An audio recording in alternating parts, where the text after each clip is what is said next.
Namaskar. Hearty welcome to all knowledge seekers to my channel. This is Dr. C. Madhusudan Rao. In this session,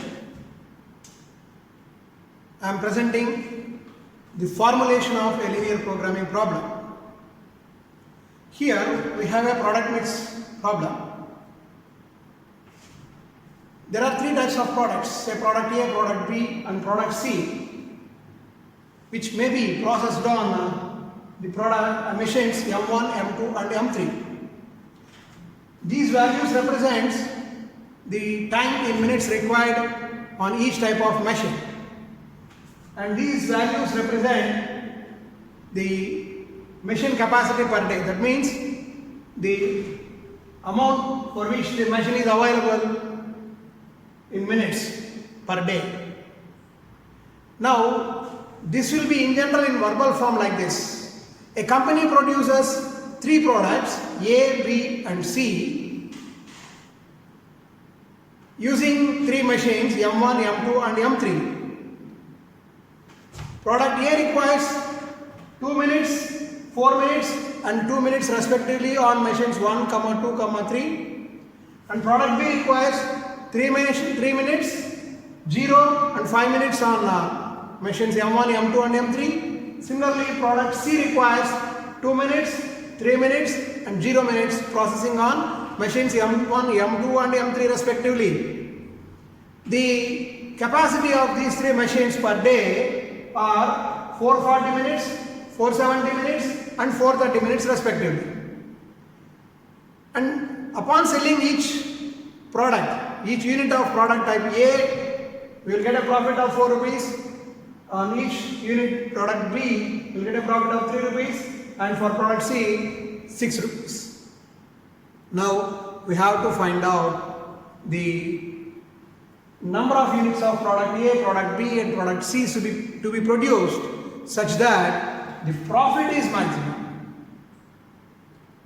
So first, we have to tabulate the information which is in verbal form as I explained before, maybe like a firm produces three types of products A, B and C using three different machines M1, M2 and M3. On each machine, these are the processing times required and these are the available times on each machine, and these are the profits on selling each unit of these types of products. Now we have to convert the information which is in verbal form into a tabular form like this for ease of conversion of this one into a linear programming model. Now, the first one is objective function. Here, the problem is to maximize the profit. The profit on each type of product is given here, 4, 3, 6. Now let us declare the decision variables.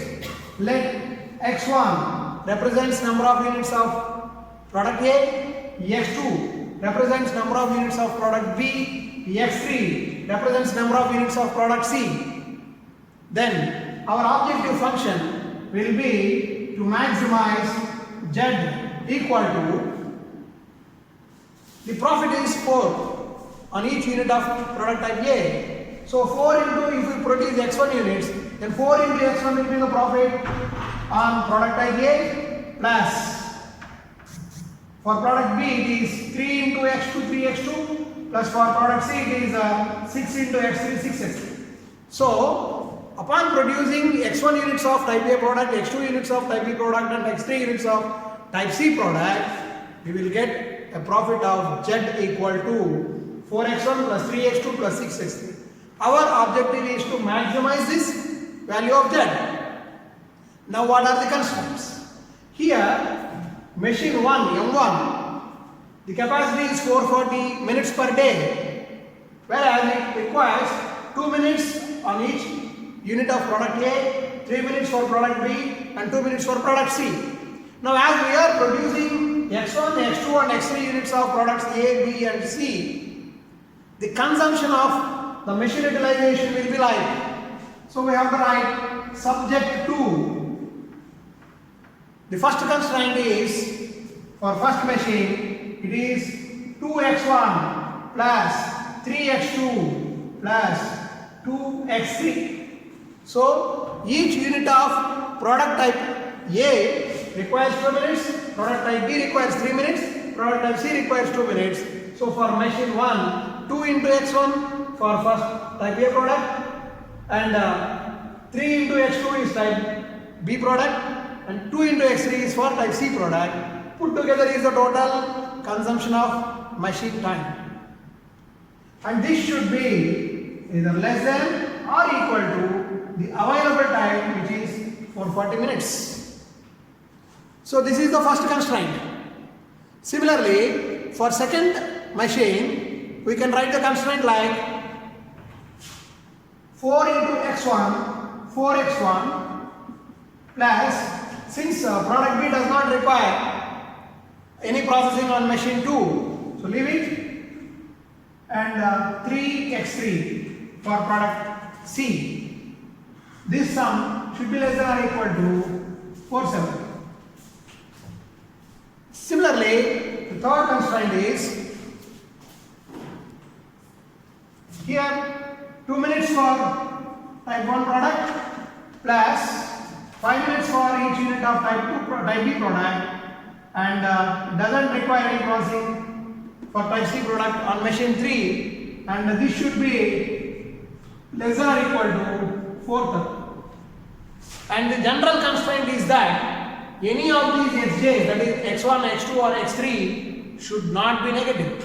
That is x1, x2, x3 are greater than or equal to 0. So this is how we can formulate a LPP to a product mix problem. Thank you. In the next video, I will come with formulation of LPP for a typical problem where there are so many parameters involved. Thank you.